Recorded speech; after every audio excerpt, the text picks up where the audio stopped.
The distance from the English Channel to the Mediterranean Sea is around 800 miles. To capture the beauty of France, our next guest filmed his trip to show his family and friends.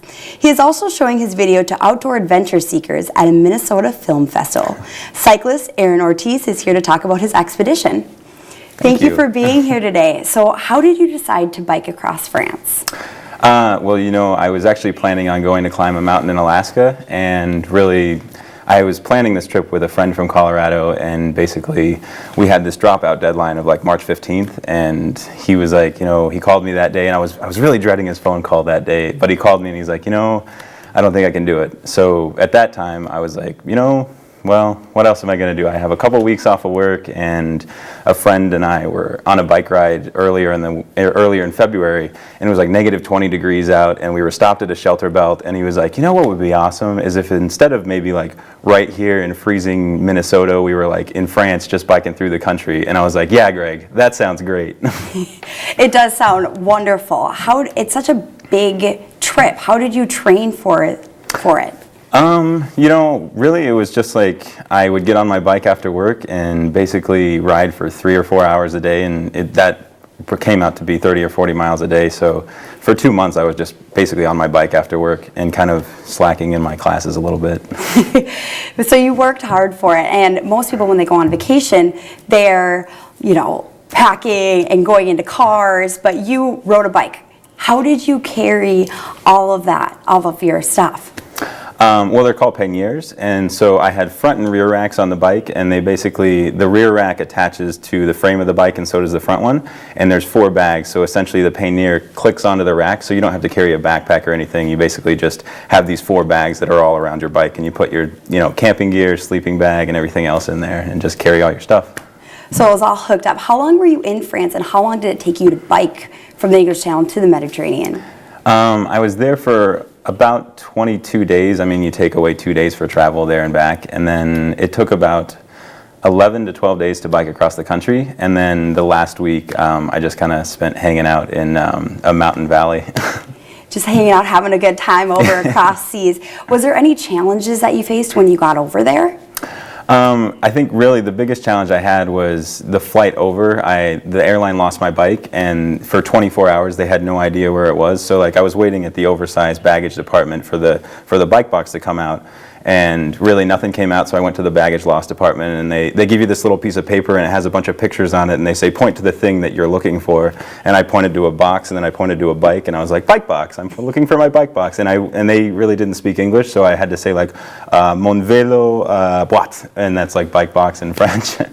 And basically that was probably the biggest challenge, is that kind of waiting there for the airline to find my bike. I actually slept in the entryway of the airport waiting for them to really work out the situation. It was a great way to start off your trip. You ended up documenting your trip through pictures and videos and editing it all together, and now you're going to present it at a film festival. Was that the plan, to document your trip and put it into this film festival? You know, I really wanted to take a bunch of pictures just because I knew France would be beautiful, but I kind of just also pushed record a couple times, and so I got a bunch of clips for the videos, and really it wasn't the plan. It was more or less just to take some videos and see if I was going to do something with them at the end. It wasn't on your helmet, the camera wasn't on your helmet or anything like that. You were actually holding it in your hand. Was it difficult to bike and record all of these pretty sights? Yeah, so the production values at my presentation in Minneapolis aren't going to be that high. Probably not as great as Studio One here, but so it's a little bit shakier. It wasn't too hard. I really just held it out and really didn't worry too much about the shake. How did you decide to make the film?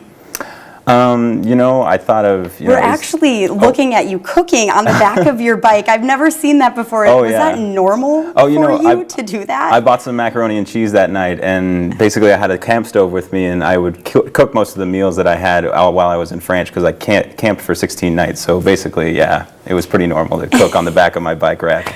So it's not something that we typically see, but when did you start your journey and when did you finish it? I started, May 27th, I guess I left Grand Forks, and then I came back June 18th or so. So I think maybe May 29th I might have actually started biking, which was a great day. How long did it take, or how long did you bike each day? It generally worked out to be anywhere between 6 and 8 hours. I think the low was 44 and the high was 100, so they averaged out to like 72 miles a day. That's a lot of biking. So you didn't what towns did you stop in, and what did you do when you stopped there? You know, I was so tired basically at the end of the day that my first thing was always, you know, where am I going to sleep? Because I never knew. It was always like every town that I was seeing was a new experience and a new place. So it was really finding lodging for the night was like my first thing. And so I'd go into a bar and order a coffee and be like, is there camping around here anywhere? Or It was kind of like walking into something that you didn't know, or biking into something that you didn't really know. Yeah, exactly. You had some difficult times. What kept you going, you know, when you were tired, and what helped you push through? Yeah, you know, I really had a lot of help back here in Grand Forks and then in Fargo for planning the trip. So I was out on a bike ride to Thompson one day after work and basically thinking about all the people that helped me plan the trip. And there's about 33 people whose names I came up with on that bike ride that somehow shaped the trip. So really, you know, it was the idea that, you know, they had helped me get to this point, and then the new experiences that I was having every day was pretty much just the best thing ever. I mean, that was just, you know, so great to be able to keep going each day. What is the most helpful piece of advice that you received? You know, I hate to put it in a box because I hate to say anybody's advice wasn't helpful, but probably one of the most useful pieces of advice I got was I was over at the Grand Forks Ski and Bike Shop, who was really helpful in planning the trip. And basically one of the bike shop guys said, you know, you should probably take some extra screws with you in case anything comes loose. And I was like, yeah, that's probably a good idea. So I had these like 4 extra screws, and actually on the first day of biking, my rack kind of fell off. It, like the top screw and the bottom screw had come off, so it was like kind of shaking on there under the load of like the fully loaded bags. And basically it was raining that day, and I was on the side of the road, and I had these 4 screws, and I was like, thank God for that guy Nick at the bike shop for really telling me to bring these screws. And so I was just kind of fixing it in the rain.